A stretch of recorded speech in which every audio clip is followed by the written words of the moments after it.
L'affaire défraie la chronique depuis plus d'une semaine et a pris une nouvelle tournure depuis ce mercredi après avoir été auditionné par le parquet près la cour d'appel de Kinshasa-Gombe. L'évêque Pascal Mukuna a été placé sous mandat d'arrêt provisoire à la prison centrale de Makala. Ce religieux et président de l'éveil patriotique a été entendu au sujet des accusations de viol, menaces de mort et rétention illicite de documents parcellaires portés contre lui par Mami Chibola. Selon Jean-Claude Katende, président de la ZADO et vice-président de l'éveil patriotique, l'évêque Mukuna n'a pas fait des aveux et continue à clamer son innocence. Le temps de la réaction du Front commun pour le Congo arrive. Il ne laissera pas sans suite la dénonciation calomnieuse dont fait l'objet son autorité morale. Le sénateur à vie Joseph Kabila Kabange Papi Tamba, l'un des communicants de cette plateforme politique, l'a dit lors de son passage dans l'invité du journal reçu par Julie Sef.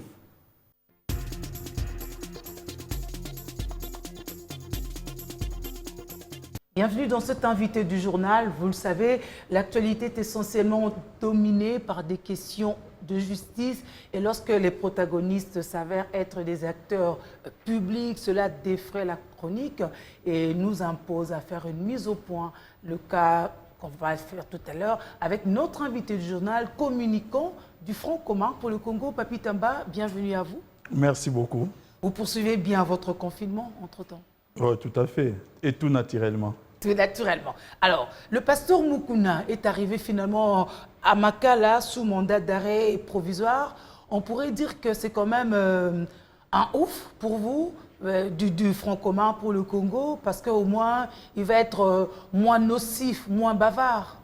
Vous savez, moi, je vais beaucoup plus parler de Mami Chibola parce que c'était la victime dans cette affaire. Nous ne devons pas inverser les rôles. Présumé innocent. Donc, j'aimerais parler de cette présumée victime par rapport à la gravité des faits en ce qui la concerne, des faits qui la touchent. C'est une pauvre veuve avec un fils qui a été abusé, qui a été, en tout cas du moins selon ses déclarations, aujourd'hui confirmée par sa plainte, qui n'est plus une dénonciation. Cette pauvre femme a été violée, elle a été violentée.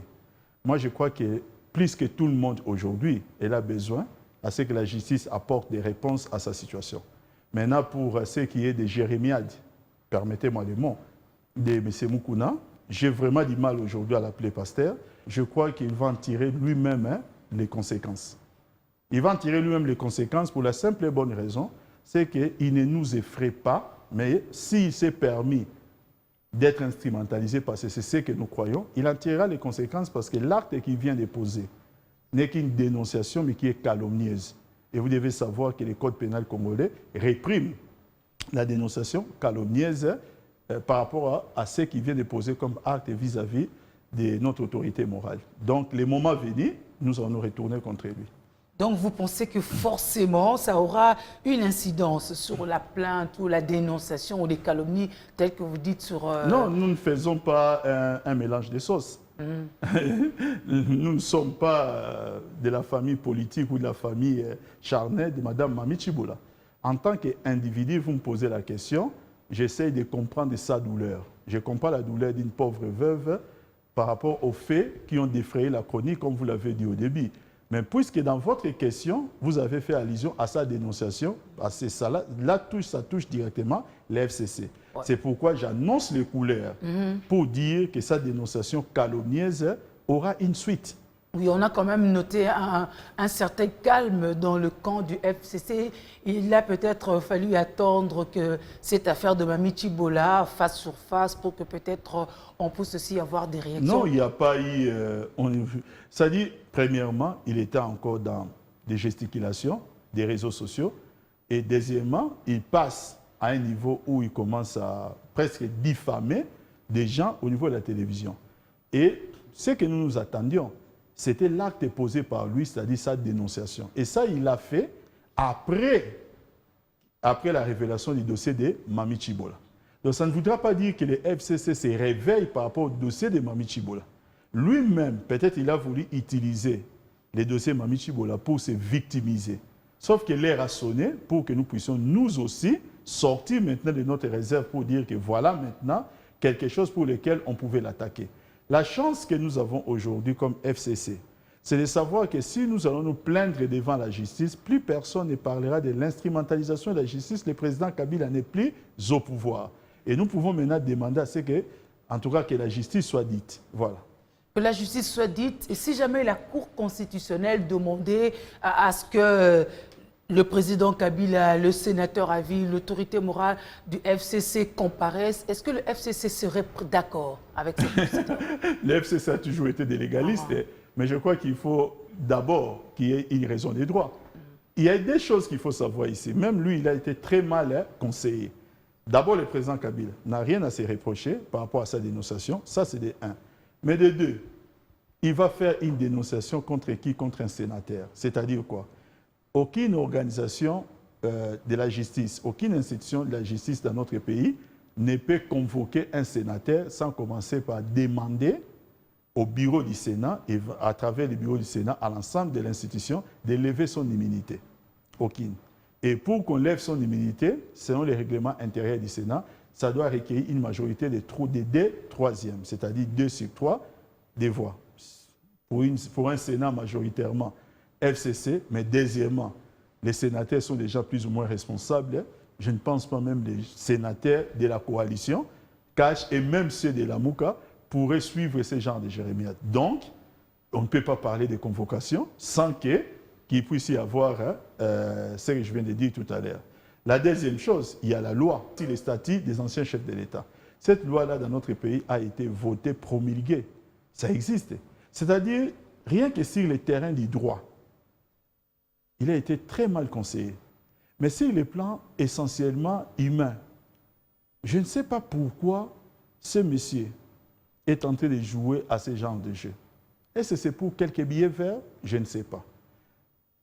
Nous dire qu'il a une fibre patriotique aujourd'hui, peut-il se dire être plus patriote que Joseph Kabila?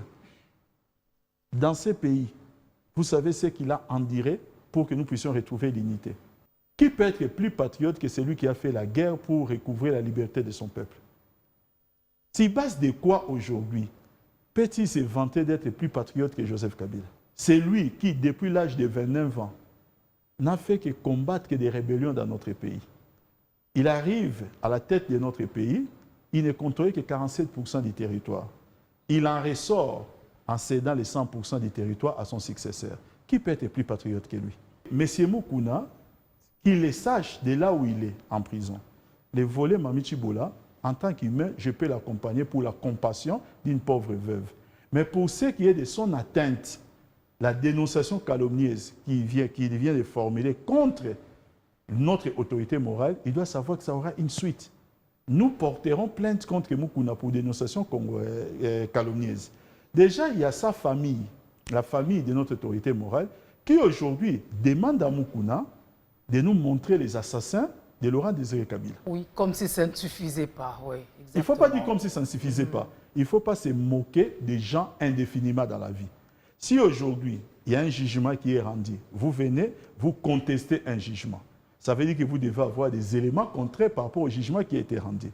Et c'est l'occasion pour plusieurs personnes qui ont toujours émis des doutes par rapport à ces procès d'Edi Capel, c'est l'occasion de les soutenir, de lui fournir tous les différents éléments matériels parce qu'il va en répondre. Parce que vous sentez qu'il y a quand même aussi des gens derrière Mukuna. Ce n'est pas que nous les sentons, nous les savons. Okay. Nous savons même avec précision qui sont derrière lui. Nous les savons. Mais notre problème à nous, c'est quoi? Il a accepté un mauvais rôle.